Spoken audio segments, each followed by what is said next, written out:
La decisione di imporre le targhe alterne a Venezia suscita malcontento. Secondo la categoria dei taxi acque interessata al provvedimento, non sarà la nuova ordinanza comunale della Giunta Brugnaro a risolvere il traffico navale. In vigore dal 19 agosto durerà per 60 giorni e i limiti alla circolazione riguarderanno Rio Novo, Rio di Ca' Foscari, Rio di Noale, il Canal Grande e il canale di Cannareggio.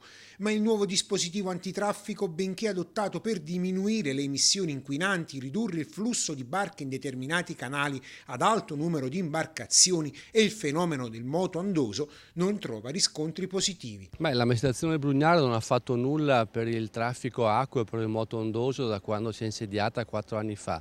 Adesso corre ai ripari con questa ordinanza di Ferragosto, ma credo che sia un'ordinanza estemporanea che non potrà risolvere e affrontare il problema in modo adeguato. Del resto basterebbe applicare gli 11 punti approvati dalla passata amministrazione nel 2013 dopo la tragica morte in Arialto del turista tedesco. Ecco, invece nulla di nulla. Adesso io credo che il tema del moto ondoso debba essere affrontato in modo serio, perché Venezia ha un problema di limiti. Bisogna cominciare a parlare di limiti a Venezia, che riguarda il moto ondoso, riguarda le presenze dei turisti, riguarda il gigantismo delle grandi navi. Bisognerà attendere qualche settimana prima di capire se con la nuova delibera il dispositivo adottato sia sufficiente a diminuire il traffico in laguna.